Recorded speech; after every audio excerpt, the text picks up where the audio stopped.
We're back with the CHARA Project. I'm Sarah. And I'm Heather. We are on day 3 of our 12-day journey through the Christmas story. And each day we are giving you a little bite-sized piece of the Christmas story that coincides with our Hope Has Come cards. You can download these cards on our website. It is our hope that during this busy time of year that this can help you and your family really bring the Christmas story to life. Yeah. Now, Heather, we are on day 3, and we're going to be continuing the story of Mary. Is that right? Right, but we're also talking not only about Mary, but about the fact that she's a servant, and that's the title of the card for today. And it picks up the story in Luke 1, verses 34 through 38. Let me read it for us today. And Mary said to the angel, "How will this be, since I am a virgin?" And the angel answered her, "The Holy Spirit will come upon you, and the power of the Most Holy will overshadow you.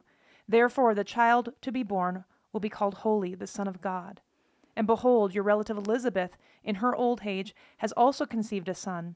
And this is the 6th month with her who was called barren. For nothing will be impossible with God." And Mary said, "Behold, I am the servant of the Lord. Let it be to me according to your word." And the angel departed from her. Man, I love how Mary asked the angel, "How can this be?" We talked about this in day 2. This is not out of disbelief, but this is out of curiosity. None of it made sense to her. She didn't know how this was going to play out. She had this barren cousin, Elizabeth, that was going to have a baby out of her old age. She herself was not only going to have a baby, but it was going to be out of wedlock and come from the Holy Spirit. And then on top of it, her son's going to be called Holy Son of God. This news would have been really hard for her to comprehend. Can you imagine all the questions that must have been going through her mind at this moment? I mean, first of all, would her fiance Joseph, who we're going to learn about more tomorrow, but would her fiance believe her? Right?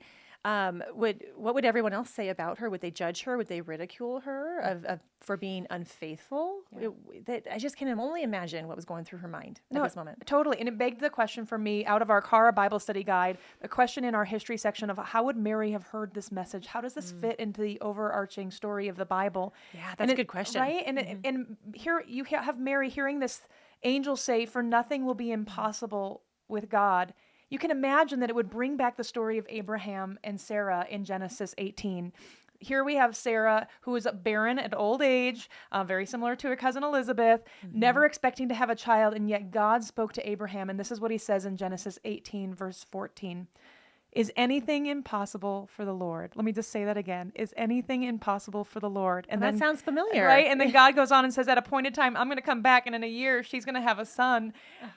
Is anything impossible for the Lord? This is what God said to Abraham. This is also what the angel said to Mary. You have to imagine that Mary is just having these words echoed in her head, and she's seeing the story of God's faithfulness and character ruminating through her mind. The story of God doing impossible things in the lives of people that were unlikely, especially throughout the Israelite people. This is just what, Sarah and Abraham's story was one of many times of God's faithfulness in doing impossible things. And Mary would have grown up hearing all of those stories, and that would have been flooding. I can imagine just be flooding back to her. Right? I mean, Mary trusted God and was willing to call herself the Lord's servant and submit to his plan. But I think you're right. I think in large part, like knowing those stories and knowing of God's faithfulness in the past probably helped in this moment. I would think so. So here she says that she's going to be God's servant, and being God's servant means being able to see that he can do impossible things, trusting him that no matter what this is going to, however it's going to play out, because she did not know how it was going to play out. Yeah. She was just going to trust him and trust the character that she had known of him, and she could easily become a servant because of that. Our question today is around this idea of, is it difficult for you to trust God when you don't fully know his plan? Like Mary, can you believe that God would show you all these details in the life? She didn't have any of the details. Do you believe that God has to give you all the details, or can you trust him even when you don't know those plans? And I think it's hard to trust when we can't see how things are going to play. I mean, speaking for myself, right. the control freak in the room, I like having a plan, and I have spreadsheets that articulate the plan of what's going to happen, and we're not always going to have a full view of that. That's not how God always works. But the big question here is, are we willing to trust God even in uncertainty? That really is like the definition of faith, as you're talking about, right? Like, are we willing to trust God even though we don't have all the answers? We can't see exactly how it's going to play out. But it truly is. It's a lot easier to trust someone that you know. right?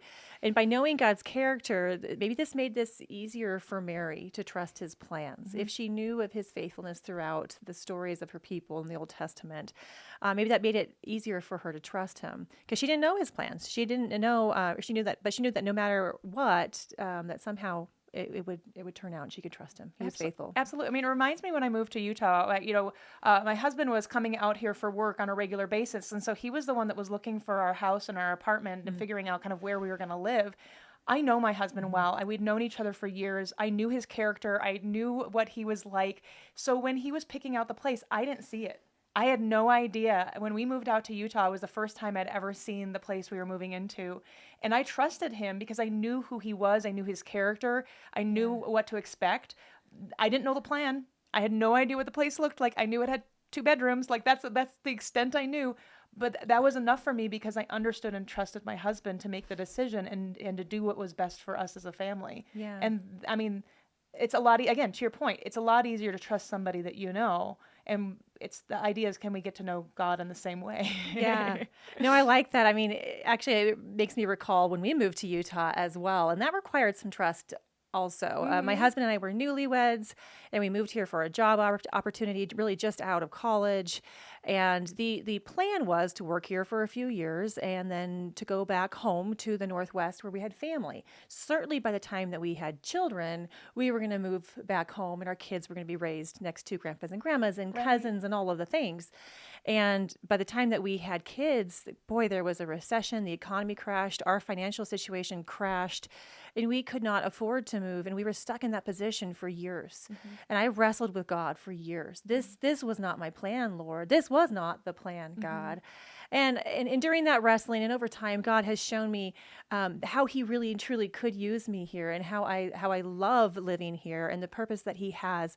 But he could use me right here where he has planted me, that I could be a servant here. And when I finally did submit to that, boy, I had so much more joy and purpose. Right. Well, but that also came from you also not only trusting God, but you knew God, you knew his character, you knew that he had, there's something to be said about being willing to spend some time getting to know God. And maybe that's the challenge that we have from this passage today is, are we willing to take time to get to know God, understand his character and who he is, which we see just breathe throughout every page of the Bible.